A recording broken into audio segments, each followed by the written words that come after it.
Intel, Cisco, IBM, apple, del, Microsoft, Google, Tesla ಮೊದಲಾದ ಘಟಾನುಘಟಿ ತಂತ್ರಜ್ಞಾನ ಕಂಪನಿಗಳಲ್ಲಿ ಈಗ ಸಾಮೂಹಿಕ ಉದ್ಯೋಗ ಕಡಿತದ ಶಾಕ್ಗೆ ಟೆಕ್ಕಿಗಳು ತತ್ತರಿಸಿದ್ದಾರೆ. 40ಕ್ಕೂ ಹೆಚ್ಚು ಕಂಪನಿಗಳಲ್ಲಿ ಮತ್ತು ಸ್ಟಾರ್ಟ್ಅಪ್ಗಳಲ್ಲಿ ಕಳೆದ ಆಗಸ್ಟ್ ತಿಂಗಳೊಂದರಲ್ಲಿಯೇ 27,000ಕ್ಕೂ ಹೆಚ್ಚು ಉದ್ಯೋಗಿಗಳು ಕೆಲಸವನ್ನ ಕಳೆದುಕೊಂಡಿದ್ದಾರೆ.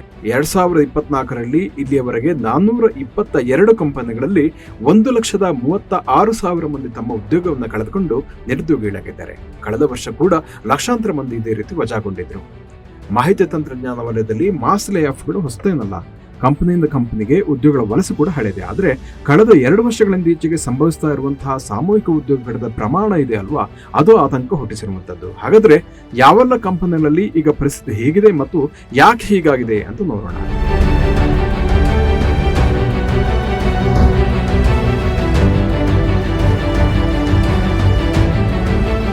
ಇಂಟೆಲ್ನಲ್ಲಿ ಅದರ 56 ವರ್ಷಗಳ ಇತಿಹಾಸದಲ್ಲಿಯೇ ಅತ್ಯಂತ ಚಾಲೆಂಜಿಂಗ್ ಎನ್ನಿಸುವಂತಹ ಕಠಿಣ ಸನ್ನಿವೇಶ ಸೃಷ್ಟಿಯಾಗಿದೆ.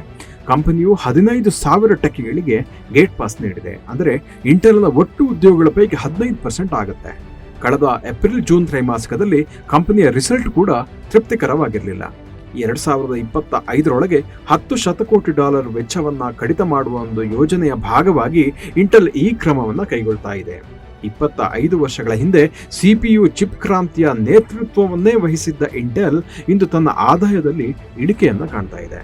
ಸಿಸ್ಟೋ ಸಿಸ್ಟಮ್ಸ್ ಕೂಡ 6,000 ಉದ್ಯೋಗಗಳ ವಜಾವನ್ನ ಘೋಷಣೆ ಮಾಡಿದೆ. ಅಂದರೆ ಕಂಪನಿಯ ಒಟ್ಟು ಉದ್ಯೋಗಗಳ ಪೈಕಿ 7% ಆಗುತ್ತೆ. ಸಿಸ್ಕೋ ಇತ್ತೀಚೆಗೆ ಬೇಡಿಕೆ ಪಡೆದುಕೊಳ್ಳಿರುವಂತಹ ಆರ್ಟಿಫಿಷಿಯಲ್ ಇಂಟೆಲಿಜೆನ್ಸ್, ಸೈಬರ್ ಸೆಕ್ಯೂರಿಟಿ ಅಂತಹ ಕ್ಷೇತ್ರಗಳಲ್ಲಿ ಬೆಳವಣಿಗೆಗೆ ಆದ್ಯತೆಯನ್ನು ನೀಡ್ತಾ ಇದೆ. ತನ್ನ ಬಂಡವಾಳ ಹೂಡಿಕೆಯನ್ನ ಹೊಸ ಕ್ಷೇತ್ರಗಳಿಗೆ ಬದಲಾಯಿಸ್ತಾ ಇದೆ. ಹೀಗಾಗಿ ಈ ವರ್ಷ 2 ಸುತ್ತಿನ ಉದ್ಯೋಗ ಕಡಿತವನ್ನು ಮಾಡಿದೆ. ಸಿಸ್ಕೋ ಭವಿಷ್ಯದ ದಿನಗಳಲ್ಲಿ ಎಐ ಸ್ಟಾರ್ಟ್ಅಪ್ಗಳಲ್ಲಿ $1 ಶತಕೋಟಿ ಹೆಚ್ಚಿನ ಹೂಡಿಕೆಯನ್ನ ಮಾಡ್ತಾ ಇದೆ. ಇತ್ತೀಚೆಗೆ ಸೈಬರ್ ಸೆಕ್ಯೂರಿಟಿ ಸಂಸ್ಥೆ ಸ್ಪ್ಲುಂಕ್ ಅನ್ನ $28 ಶತಕೋಟಿ ಕೊಟ್ಟು ಖರೀದಿ ಮಾಡಿದೆ. ಅದರಿಂದ ಮತ್ತೆ ಉದ್ಯೋಗ ಸೃಷ್ಟಿ ಆಗ್ಬೋದು ಅನ್ನುವಂಥ ಒಂದು ಆಶಯವನ್ನು ಕೂಡ ಅದು ಕೊಟ್ಟಿದೆ. ಐಬಿಎಂ ಚೀನಾದಲ್ಲಿರುವ ತನ್ನ ರಿಸರ್ಚ್ ಅಂಡ್ ಡೆವಲಪ್ಮೆಂಟ್ ಘಟಕವನ್ನ ಮುಚ್ಚುತ್ತಾ ಇದೆ. ಇದರ ಪರಿಣಾಮ 1,000ಕ್ಕೂ ಹೆಚ್ಚು ಮಂದಿ ಕೆಲಸ ಕಳ್ಕೊಳ್ತಾ ಇದ್ದಾರೆ. ಚೀನಾದ ಮಾರುಕಟ್ಟೆಯಲ್ಲಿ ಐಟಿ ಹಾರ್ಡ್ವೇರ್ಗೆ ಬೇಡಿಕೆ ಕ್ರಮೇಣ ಕಡಿಮೆ ಆಗ್ತಾ ಇದೆ. ಈ ಸವಾಲನ್ನ ಐಬಿಎಂ ಎದುರಿಸ್ತಾ ಇದ್ರೂ ಕೂಡ ಕಸ್ಟಮರ್ ಸಪೋರ್ಟ್ ವಿಭಾಗ ಮಾತ್ರ ಮುಂದುವರಿತಾ ಇದೆ ಅಂತ ಕಂಪನಿ ಹೇಳಿದೆ.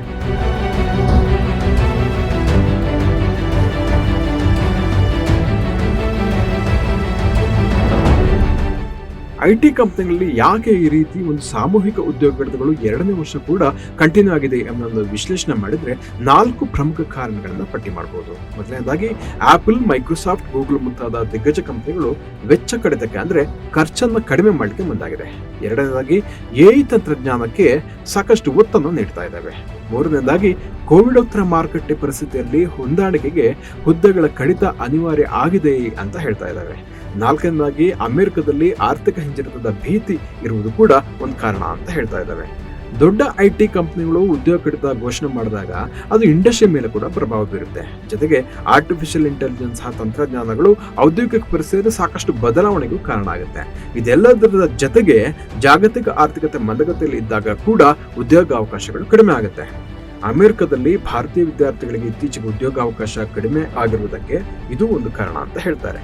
2023ರಲ್ಲಿ ಟೆಕ್ ಇಂಡಸ್ಟ್ರಿನಲ್ಲಿ 2,40,000 ಉದ್ಯೋಗಗಳು ನಷ್ಟ ಆಗಿದ್ದು, 2024 ಅಂದ್ರೆ ಈ ವರ್ಷ ಕೂಡ ಈ ಒಂದು ಟ್ರೆಂಡ್ ಕಂಟಿನ್ಯೂ ಆಗ್ತಾ ಇರುವಂತದ್ದು ನಿಜವಾಗಿ ಒಂದು ಬೇಸರ ಆಗುವಂತ ಸಂಗತಿ ಅಂತ ಹೇಳ್ಬೋದು.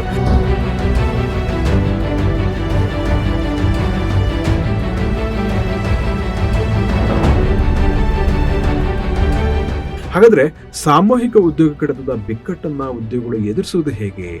ಇಲ್ಲಿ ಉದ್ಯೋಗದ ಬೇಟ ನಿರ್ಣಾಯಕ ಆಗುತ್ತೆ, ಅದು ಅನಿವಾರ್ಯ ಕೂಡ.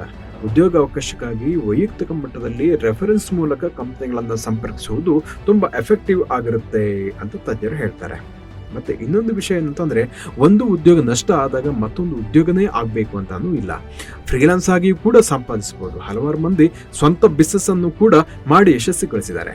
ಜೊತೆಗೆ ಮ್ಯೂಚುವಲ್ ಫಂಡ್, ಷೇರು, ETF ಇತ್ಯಾದಿಗಳಲ್ಲಿ ಹೂಡಿಕೆಯ ಮೂಲಕ ಪರ್ಯಾಯ ಆದಾಯದ ಮೂಲಗಳನ್ನು ಅಂದ್ರೆ ಪ್ಯಾಸಿವ್ ಇನ್ಕಮ್ ಸೋರ್ಸ್ ಅನ್ನು ಕೂಡ ಡೆವಲಪ್ ಮಾಡ್ಕೊಳ್ಬಹುದು. ಜೊತೆಗೆ ಪ್ರೊಫೆಷನಲ್ ಸ್ಕಿಲ್ಗಳು, ವೃತ್ತಿಪರ ಕೌಶಲ್ಯಗಳನ್ನು ಕೂಡ ಕಲ್ತ್ಕೊಳ್ಬೇಕಾಗತ್ತೆ, ಅವುಗಳನ್ನ ಅಪ್ಡೇಟ್ ಮಾಡಬೇಕಾಗುತ್ತೆ. ಇದರಿಂದ ಭವಿಷ್ಯದ ದಿನಗಳಲ್ಲಿ ಸಾಮೂಹಿಕ ಉದ್ಯೋಗ ಕಡಿತದ ಸವಾಲುಗಳನ್ನ ಎದುರಿಸಲಿಕ್ಕೆ ಸಾಧ್ಯ ಆಗುತ್ತೆ. ಯಾಕಂದ್ರೆ ಈಗಾಗಲೇ ಖಾಸಗಿ ವಲಯದಲ್ಲಿ ಅಂದ್ರೆ ಪ್ರೈವೇಟ್ ಸೆಕ್ಟರ್ ನಲ್ಲಿ ನಿವೃತ್ತಿಯಾಗುವ ತನಕ ಸ್ಥಿರ ಉದ್ಯೋಗದ ಒಂದು ವ್ಯವಸ್ಥೆಯೇ ಬದಲಾಗಿದೆ. ಸ್ಥಿರ ಉದ್ಯೋಗ ಅನ್ನೋ ಕಾನ್ಸೆಪ್ಟೇ ಚೇಂಜ್ ಆಗ್ತಾ ಇದೆ.